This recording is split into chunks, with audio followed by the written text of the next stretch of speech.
नमस्कार दोस्तों, स्वागत है आपका अपने YouTube channel study with lecture में। डेली सेशन चलाते हैं करंट अफेयर का।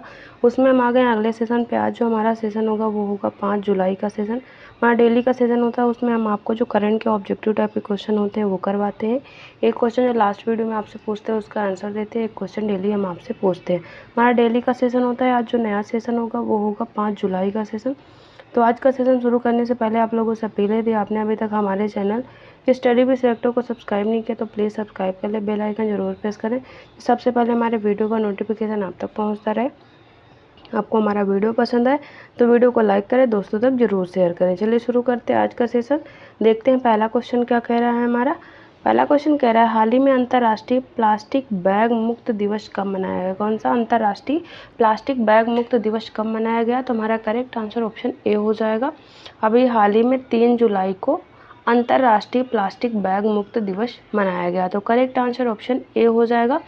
बात करें तो अंतर्राष्ट्रीय प्लास्टिक बैग मुक्त दिवस हर साल 3 जुलाई को मनाया जाता है। इस दिन का प्रमुख उद्देश्य प्लास्टिक बैगों के उपयोग के खिलाफ सामाजिक जागरूकता बढ़ाना और एक पर्यावरण संरक्षण को बढ़ावा देना है। यह एक ग्लोबल पहल है जो प्लास्टिक प्रदूषण को कम करने के लिए लोगों को जागरूक करती है।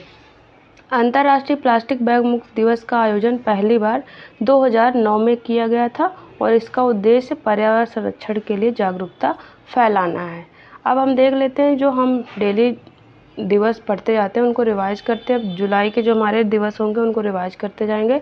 तो राष्ट्रीय चिकित्सक दिवस 1 जुलाई को मनाया जाता है और विश्व खेल पत्रकारिता दिवस 2 जुलाई को मनाया जाता है। तो ये 2 दिवस जो हमारे जुलाई के हुए इनको हमने रिवाइज कर लिया। अब देखते हैं अगला क्वेश्चन। अगला क्वेश्चन कह रहा है, हाल ही में space exploration and research agency जो है सेरा जो है एक्सप्लोर जो है शेरा और ब्लू ओरिजिन ने अंतरिक्ष मानव मिशन के लिए किससे साझेदार राष्ट्र घोषित किया? किसने? शेरा जो है space exploration and research agency और ब्लू ओरिजिन ने अंतरिक्ष मानव मिशन के लिए किससे साझेदार राष्ट्र घोषित किया? तो हमारा करेक्ट आंसर ऑप्शन सी हो जाएगा। भारत को जो है साझेदार राष्ट्र घोषित किया है। किसने? Space exploration and research agency और ब्लू ओरिजिन ने। तो करेक्ट आंसर हमारा ऑप्शन सी हो जाएगा। भारत की बात कर ले, राजधानी नई दिल्ली है और मुद्रा यहाँ की रुपया है। थाईलैंड की राजधानी बैंकॉक और यहाँ की मुद्रा थाई बात है। अमेरिका की राजधानी वाशिंगटन डीसी और यहाँ की मुद्रा है डॉलर। जापान की राजधानी टोक्यो और यहाँ की मुद्रा येन है। बात करें तो अंतरिक्ष अन्वेषण और अनुसंधान एजेंसी जो है SERA सेरा जो है और ब्लू ओरिजिन ने अपने मानवयुक्त अंतरिक्ष यान कार्यक्रम के लिए भारत को साझेदार राष्ट्र घोषित किया। यह कार्यक्रम उन देशों के नागरिकों के लिए है जिन्होंने कुछ अंतरिक्ष यात्री अंतरिक्ष में भेजे हैं या एक भी नहीं भेजे हैं। अमेरिका स्थित एजेंसी जो है सेरा ब्लू ओरिजिन के दोबारा इस्तेमाल किए जाने योग्य उपकक्षीय रॉकेट न्यू शेपर्ड जिसका नाम है के भावी मिशन पर दुनिया भर के नागरिकों को 6 सीट प्रदान करेगा। दुनिया भर से जो है 6 नागरिक जो होंगे जो इस मिशन में उसके जाएंगे। न्यू शेपर्ड जो है चुनिंदा अंतरिक्ष यात्रियों को 11 मिनट के लिए क्रेमन रेखा जो पृथ्वी की सतह से लगभग 100 किलोमीटर की ऊंचाई पर होती है, क्रेमन रेखा जो है 11 मिनट के लिए पृथ्वी की सतह से लगभग 100 किलोमीटर की ऊंचाई पर के पार उनको भेजेगी। वो जो 6 नागरिक होंगे जिसे अंतर्राष्ट्रीय स्तर पर अंतरिक्ष की सीमा माना जाता है। अंतरिक्ष यात्री जो है जमीन पर उतरने से पहले कई मिनट तक गुरुत्वाकर्षण की अनुपस्थिति में भारहीन होने की अवस्था का भी अनुभव करेंगे। कोई भी भारतीय नागरिक हो जो लगभग 2.50 अमेरिकी डॉलर यानी लगभग 208 रुपये का शुल्क देकर इस कार्यक्रम के लिए अपना रजिस्ट्रेशन करवा सकता है। अब देखते हैं अगला क्वेश्चन। कह रहा है, हाल ही में किस देश ने अगले 6 महीने के लिए यूरोपीय संघ परिषद की अध्यक्षता ग्रहण की है? किस देश ने अगले 6 महीने के लिए यूरोपीय संघ परिषद की अध्यक्षता ग्रहण की है? तो हमारा करेक्ट आंसर ऑप्शन ए हो जाएगा। हंगरी ने जो है अगले 6 महीने के लिए यूरोपीय संघ परिषद की जो अध्यक्षता है उसको ग्रहण की है। बात कर लेते हैं हंगरी की। बात करें तो राजधानी यहाँ की क्या है? बुडापेस्ट यहाँ की राजधानी है। बुडापेस्ट यहाँ की राजधानी और यहाँ की मुद्रा है फोरेंट। फोरेंट जो है यहाँ की मुद्रा है। आगे बात करें मंगोलिया की बात कर लेते हैं। तो मंगोलिया की राजधानी मंगोलिया की बात करें तो मंगोलिया की राजधानी है उलान बटोर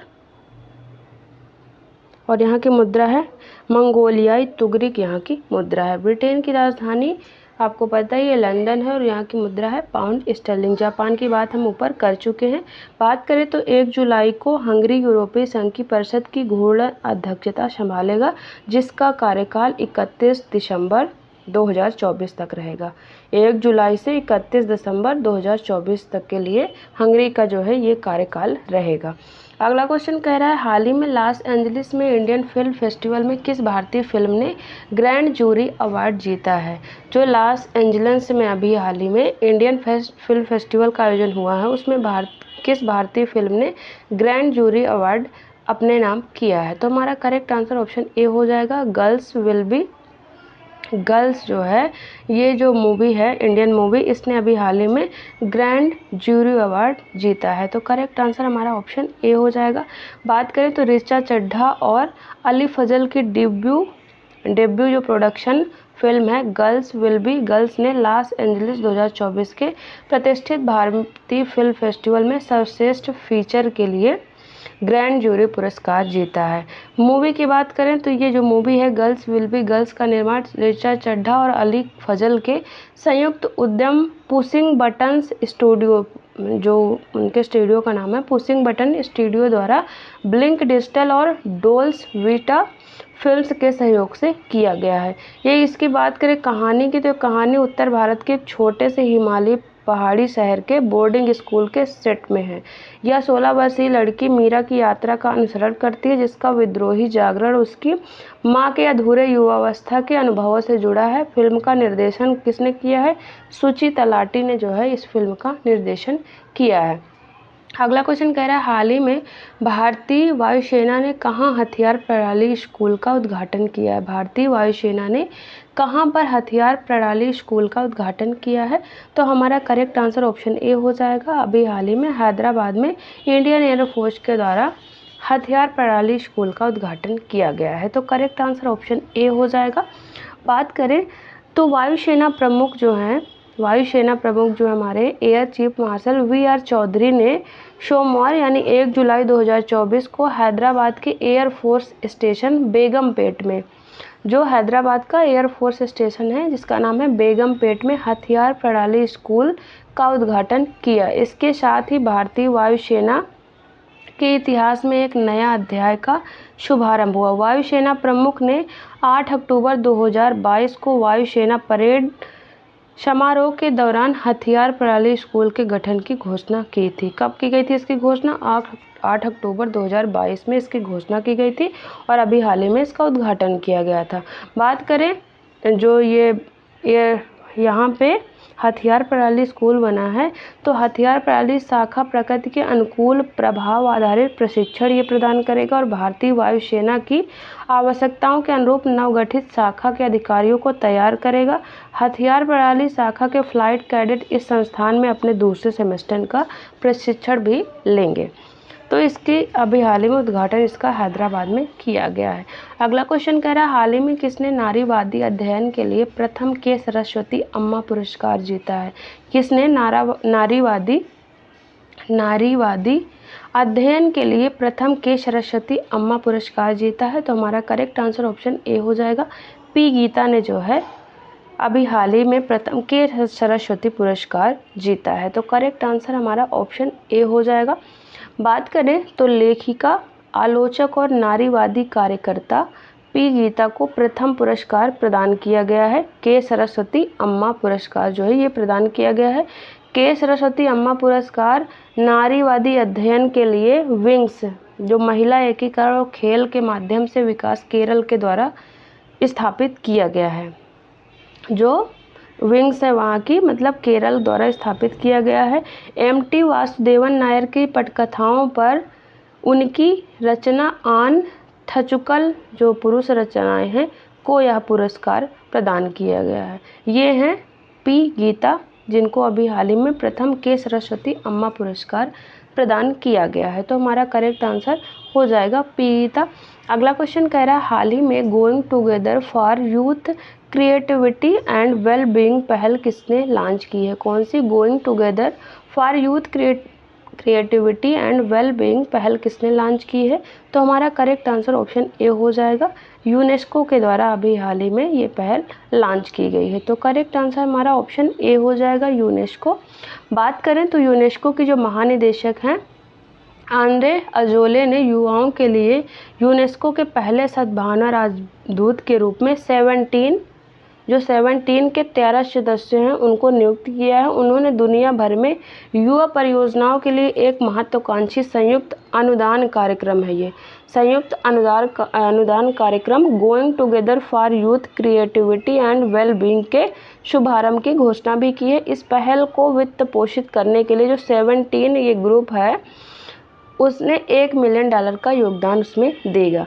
यूनेस्को 17 की वैश्विक युवा अनुदान योजना जो है यूनेस्को की, और जो 17 जिसमें 13 सदस्यों को अभी हाल ही में नियुक्त किया गया है, इनकी जो वैश्विक युवा अनुदान योजना है दुनिया भर में युवाओं के नेतृत्व वाली पहलों का समर्थन करेगी जो युवा लोगों और उनके समुदायों के कल्याण और विकास को प्रभावित करने वाली चुनौतियों का समाधान करते हैं, विशेष रूप से संगीत, कला और खेल के माध्यम से। इस उद्देश्य के लिए विभिन्न पृष्ठभूमि और क्षेत्रों से 18 से 30 वर्ष की आयु के परियोजना नेताओं का समर्थन करेगा। अगला क्वेश्चन देखते हैं, कह रहा है हाल ही में डिक स्कोफ किस देश के प्रधानमंत्री बने हैं? कौन डिक स्कोफ किस देश के प्रधानमंत्री बने हैं? तो हमारा करेक्ट आंसर ऑप्शन ए हो जाएगा। अभी हाल ही में नीदरलैंड के प्रधानमंत्री बन गए हैं डिक स्कोफ, तो करेक्ट आंसर ऑप्शन ए हो जाएगा। अब नीदरलैंड की बात करें, राजधानी एम्स्टर्डम है और यहाँ की मुद्रा है यूरो। डेनमार्क की राजधानी कोपेनहेगन और यहाँ की मुद्रा है डेनिश क्रोनोन। नॉर्वे की राजधानी ओस्लो और यहाँ की मुद्रा है नॉर्वेजियन डॉलर। फिनलैंड की राजधानी हेलेंसिकी और यहाँ की मुद्रा है यूरो, यहाँ की भी मुद्रा का नाम है। बात करें तो डिक स्कोफ डच खुफिया विभाग के पूर्व प्रमुख भी हैं जिनका किसी पार्टी से ऐसे डायरेक्टली कोई संबंध नहीं है। वे प्रधानमंत्री के तौर पर मार्क रूटे की जगह लेंगे, मार्क रूटे के स्थान लेंगे डिक स्कोफ। मार्क रूटे की बात करें जिन्हें अभी हाल ही में नाटो का प्रमुख नियुक्त किया गया है, नाटो का प्रमुख नियुक्त किया है, जिसको अभी हम आपको पिछले कुछ दिनों में पढ़ाए थे कि मार्क रूटे जो हैं उनको अभी हाल ही में नाटो का प्रमुख नियुक्त किया गया है और जो डिक स्कोफ हैं वो मार्क रूटे का स्थान लेंगे और नीदरलैंड के नए प्रधानमंत्री बन गए हैं वो। अगला क्वेश्चन देखते हैं, कह रहा है हाल ही में किस भारतीय शतरंज खिलाड़ी ने लियोन मास्टर्स शतरंज चैंपियनशिप 2024 जीती है? ये क्वेश्चन हमने आपको कल भी कराया था, ये क्वेश्चन रिपीट हो गया है, तो इसका आंसर आपको पता ही होगा। विश्वनाथन आनंद जो हैं उन्होंने अभी हाल ही में लियोन मास्टर्स शतरंज 2024 जो चैंपियनशिप है उसको अपने नाम किया है। तो ये रिपीटेड क्वेश्चन है, इसका डिटेल भी हम आपको कल बता चुके हैं। तो अगला क्वेश्चन देखते हैं, कह रहा है हाल ही में किसने एमएसएमई के लिए एमएसएमई सहज नामक ऑनलाइन व्यापार ऋण समाधान पेश किया है? किसने एमएसएमई के लिए एमएसएमई सहज नामक ऑनलाइन व्यापार ऋण समाधान पेश किया है? तो हमारा करेक्ट आंसर ऑप्शन ए हो जाएगा। स्टेट बैंक ऑफ इंडिया ने एमएसएमई के लिए एमएसएमई सहज नामक ऑनलाइन व्यापार ऋण समाधान पेश किया है, तो हमारा करेक्ट आंसर ऑप्शन ए हो जाएगा। बात करें तो भारतीय स्टेट बैंक ने एमएसएमई सहज नामक एक क्रांतिकारी ऑनलाइन व्यापारिक ऋण समाधान पेश किया है जो एमएसएमई के लिए विशेष रूप से तैयार किया गया है। यह वेब आधारित प्लेटफॉर्म एमएसएमई को उनके जीएसटी पंजीकृत बिक्री चालानों के विरुद्ध तेजी से और बिना किसी कठिनाई के ऋण प्राप्त करने की अनुमति देता है। इसमें जो है इसके दो पार्ट हैं, रैपिड प्रोसेसिंग, तो एमएसएमई 15 मिनट से भी कम समय में आवेदन से लेकर वितरण तक बिना किसी मैनुअल हस्तक्षेप के 1 लाख तक की राशि उससे प्राप्त कर सकते हैं आप। दूसरा है स्वचालित संचालन, पूरे ऋण जीवन चक्र में को जिसमें नियत तारीख पर समापन भी शामिल है, मशीन लर्निंग संचालित प्रणाली के माध्यम से स्वचालित रूप से प्रबंधित इसको किया जाता है। अगला क्वेश्चन देखते हैं, कह रहा है हाल ही में झारखंड के नए मुख्यमंत्री कौन बने हैं? झारखंड के नए मुख्यमंत्री अभी हाल ही में कौन बने हैं? तो हमारा करेक्ट आंसर ऑप्शन बी हो जाएगा। हेमंत सोरेन जो हैं वहाँ के कहाँ के, झारखंड के नए मुख्यमंत्री अभी हाल ही में बन गए हैं। बात कर लेते हैं झारखंड की, तो झारखंड की राजधानी क्या है, रांची। स्थापना दिवस 15 नवंबर 2000 है। यहाँ के जो गवर्नर है सीपी राधाकृष्णन, और सीएम कौन बन गए हैं अभी, हेमंत सोरेन यहाँ के नए सीएम बन गए हैं। बात करें तो हेमंत सोरेन फिर से राज्य के मुख्यमंत्री होंगे। वो जल्द ही 13वें मुख्यमंत्री के रूप में शपथ लेंगे। लैंड स्कैम मामले में 31 जनवरी को ईडी ने जो है उन्हें गिरफ्तार किया था। हेमंत सोरेन जो झारखंड के मुख्यमंत्री थे, उनको 31 जनवरी को ईडी ने अरेस्ट किया था। उसके बाद हेमंत सोरेन ने मुख्यमंत्री के पद से इस्तीफा दे दिया था। उनकी जगह पार्टी के सीनियर नेता जो चंपई सोरेन है, उन्होंने 2 फरवरी को मुख्यमंत्री पद की शपथ ली है, और अभी हाल ही में वो जमानत पर बाहर आए हैं। तो जो चंपई सोरेन है, उन्होंने अपने पद से इस्तीफा दे दिया है, और हेमंत सोरेन जो है वो फिर से मुख्यमंत्री पद की शपथ लेंगे। अगला क्वेश्चन देखते हैं। कह रहा है हाल ही में लोकार्नो अवार्ड जीतने वाले पहले भारतीय कौन बने। कौन सा लोकार्नो अवार्ड जीतने वाले पहले भारतीय कौन बने हैं, तो करेक्ट आंसर हमारा ऑप्शन बी हो जाएगा। शाहरुख खान जो है वो अभी हाल ही में लोकार्नो अवार्ड जीतने वाले पहले भारतीय बन गए हैं। तो करेक्ट आंसर हमारा ऑप्शन बी हो जाएगा, शाहरुख खान। बात करें तो बॉलीवुड एक्टर जो शाहरुख खान है, लोकार्नो फिल्म फेस्टिवल में कैरियर अचीवमेंट अवार्ड से उनको सम्मानित किया जाएगा।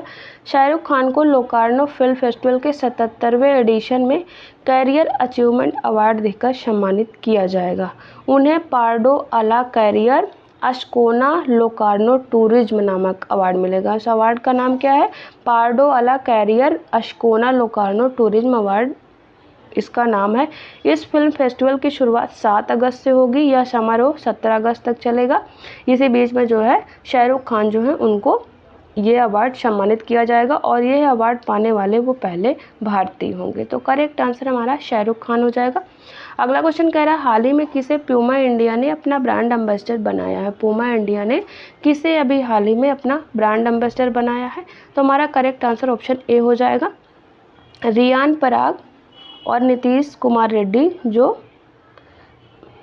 इंडियन क्रिकेटर हैं, इनको अभी हाल ही में पूमा इंडिया ने अपना ब्रांड एम्बेसडर बनाया। रियान पराग की बात करें तो ये असम से हैं और बैट्समैन, और नीतीश कुमार जो हैं ये आंध्र प्रदेश से खेलते हैं, और अभी हाल ही में ये आईपीएल में भी इन्होंने अपना शानदार प्रदर्शन किया है, और इनको अभी हाल ही में पूमा इंडिया ने अपना ब्रांड एम्बेसडर नियुक्त किया है। बात करें तो ये प्रमुख स्पोर्ट ब्रांड है जो पूमा इंडिया, उसने 2 नए ब्रांड एम्बेसडर की घोषणा की है, जिनका नाम है रियान पराग और नीतीश कुमार रेड्डी। आप देखते हैं हमारा अगला क्वेश्चन। कह रहा हाल ही में किस केंद्रीय मंत्री ने निर्माण पोर्टल लॉन्च किया है। किस केंद्रीय मंत्री ने निर्माण पोर्टल लॉन्च किया है, तो हमारा करेक्ट आंसर ऑप्शन ए हो जाएगा। अभी हाल ही में जी किशन रेड्डी जो है, जी किशन रेड्डी के द्वारा निर्माण पोर्टल लॉन्च किया गया है। तो करेक्ट आंसर हमारा ऑप्शन ए हो जाएगा। बात करें तो केंद्रीय कोयला तथा खान मंत्री जी किशन रेड्डी ने नई दिल्ली में राष्ट्रीय सिविल सेवा परीक्षा के मुख्य परीक्षा के उम्मीदवारों को पुरस्कृत करने के लिए उत्कृष्ट पहल, जिसका नाम है निर्माण पोर्टल, उसका शुभारंभ किया है। किसके लिए किया है, जो यूपीएससी की मुख्य परीक्षा के उम्मीदवार हैं जो पास आउट हुए हैं, उनको सम्मानित करने के लिए इस पोर्टल का शुभारंभ किया गया। प्रधानमंत्री नरेंद्र मोदी की मिशन कर्मयोगी की परिकल्पना के आधार पर ही यह उनके अनुरूप ही यह कोल इंडिया लिमिटेड द्वारा अपनी गतिविधियों के संचालन वाले जिलों में, जहां पर उनकी गतिविधियां हैं वहां संचालन वाले जिलों के उन मेधावी युवाओं के लिए शुरू की गई एक अनूठी CSR योजना है, जिन्होंने 2024 में यूपीएससी परीक्षा के लिए प्रारंभिक दौर में अर्हता जो एलिजिबिलिटी है वो प्राप्त की है। इस योजना का उद्देश्य प्रारंभिक परीक्षा में उत्तीर्ण उन उम्मीदवारों को 1 लाख रुपए की सहायता राशि प्रदान करना है जिनकी वार्षिक पारिवारिक आय 8 लाख रुपए से कम है और जो अनुसूचित जाति, अनुसूचित जनजाति, महिला या थर्ड जेंडर से संबंधित तथा CIL की गतिविधियों के संचालन वाले 39 जिलों में से किसी एक के स्थायी निवासी है। CIL जो है, जो कोल इंडिया लिमिटेड है, कोल इंडिया लिमिटेड की जो गतिविधियां हैं, अगर वहाँ के संचालन करने वाले 39 जो ज़िले हैं वहाँ के एक स्थायी निवासी हैं तो उनको 1 लाख रुपए की आर्थिक सहायता प्रदान की जाएगी, जिनकी वार्षिक आय, परिवार की वार्षिक आय 8 लाख रुपए से कम है। और SC ST और फीमेल और थर्ड जेंडर के लिए ये पोर्टल की शुरुआत की गई है। अगला क्वेश्चन कह रहा है, हाल ही में चर्चा में रही राइजोटोप परियोजना का संबंध किससे है? जो चर्चा में रही है राइजोटोप परियोजना, उसका संबंध किससे है? करेक्ट आंसर हमारा ऑप्शन ए हो जाएगा, गैंडा से संबंधित है जो राइजोटोप परियोजना अभी हाल ही में चर्चा में रही। तो करेक्ट आंसर ऑप्शन ए हो जाएगा। अब बात कर लेते हैं राइजोटोप परियोजना के बारे में। तो अब बात करें चर्चा में की रही है, तो चर्चा में रही है, हाल ही में दक्षिण अफ्रीकी वैज्ञानिकों ने जीवित गैंडे के सींगों में रेडियोधर्मी पदार्थ इंजेक्ट किया ताकि सीमा चौकियों पर उनका पता लगाना आसान हो सके। यह एक अग्रणी परियोजना है जिसका उद्देश्य अवैध शिकार पर अंकुश लगाना है। अब बात कर लेते हैं प्रोजेक्ट जो राइजोटोप है उसकी बात कर लें, तो राइजोटोप परियोजना 2021 में शुरू हुई और इसमें जीवित गैंडों के सींगों में मापी गई मात्रा में रेडियो आइसोटोप जो है वो डाला जाता है। जो जीवित गैंडे हैं उनके सींगों में ये डाला है, क्योंकि जो गैंडे हैं उनकी सींग मार्केट में बहुत महंगी बिकती है, जिससे उनका शिकार बहुत ज़्यादा किया जाता है। इससे बचाव के लिए ये योजना की शुरुआत की गई थी, जिससे उनके सींगों में इसको इंजेक्ट किया जाता है। इस परियोजना के अंतर्गत एक गैंडे के सींग में 2 छोटे रेडियोधर्मी चिप्स डाले गए। रेडियो आइसोटोप सींग को बेकार और मानव उपयोग के लिए जहरीला बना देता है। जो ये रेडियो आइसोटोप है इंजेक्ट किया जाता है सींगों में, इसको फिर जो मानव उसका शिकार करता है गैंडे का, तो उसके बाद अगर ये उसमें इंजेक्ट हो गया तो वो मानव के यूज के लिए बेकार हो जाता है और इसमें पॉइजन फैल जाता है। तो ये उनको बचाने के लिए प्रोजेक्ट शुरू किया गया था 2021 में। परियोजना के अंतिम चरण में पशु की सुरक्षा सुनिश्चित करने के लिए उनकी देखभाल और रक्त के नमूने लेना शामिल है तथा सींग पर रेडियोधर्मी पदार्थ 5 वर्ष तक बना रहता है, जो हर 18 महीने में सींग हटाने की तुलना में अधिक लागत प्रभावी साबित होता है। ये 5 साल तक उसमें बना रहता है। इस परियोजना का उद्देश्य संरक्षण के लिए परमाणु विज्ञान का एक नए तरीके से उपयोग करना है। तो हमारा करेक्ट आंसर क्या हो जाएगा? गैंडा से संबंधित है जो राइजोटोप परियोजना है। इस तरह जो हमारा डेली का सेशन होता है वो ख़त्म होता है। आगे हम देखेंगे एक क्वेश्चन जो आपसे लास्ट वीडियो में पूछते हैं उसका आंसर देते हैं, और एक क्वेश्चन डेली आपसे पूछते हैं जिसका आंसर आपको हमें कमेंट बॉक्स में देना होता है। तो क्वेश्चन देख ले। क्वेश्चन क्या है, हाल ही में किस राज्य में मुख्यमंत्री किसान सम्मान निधि योजना की शुरुआत की गई है? Option Rajasthan, option B Uttar Pradesh, option C Haryana या ऑप्शन डी मध्य प्रदेश। तो इसका आंसर आप हमें कमेंट बॉक्स में जरूर दें। आप लास्ट वीडियो में जो आपसे क्वेश्चन पूछे थे उसका आंसर देख लेते हैं। क्वेश्चन कह रहा है, हाल ही में IARI Indian agricultural research institute ने किसे अपना महानिदेशक नियुक्त किया है? तो आंसर हो जाएगा TR शर्मा को अपना महानिदेशक नियुक्त किया है। तो हमारा आज का सेशन ख़त्म होता है, और जाने से पहले आप लोगों से अपील है कि हमारा जो टेलीग्राम चैनल है उसे आप ज़रूर ज्वाइन करें। वहाँ पर हम जो डेली सेशन चलाते हैं उसकी PDF आपको विद आंसर एकदम फ्री में अवेलेबल रहेगी, जिससे आपको रिवीजन में आसानी होगी। तो आप हमारे टेलीग्राम चैनल को ज़रूर ज्वाइन करें, और यदि आपने अभी तक हमारे चैनल स्टडी विद सेक्टर को सब्सक्राइब नहीं किया तो प्लीज़ सब्सक्राइब कर ले, बेल आइकन जरूर प्रेस करें। सबसे पहले हमारे वीडियो का नोटिफिकेशन आप तक पहुंचता रहे। आपको हमारा वीडियो पसंद आए तो वीडियो को लाइक करें, दोस्तों तक जरूर शेयर करें। चलिए मिलते हैं आपसे नेक्स्ट वीडियो में, तब तक के लिए थैंक यू।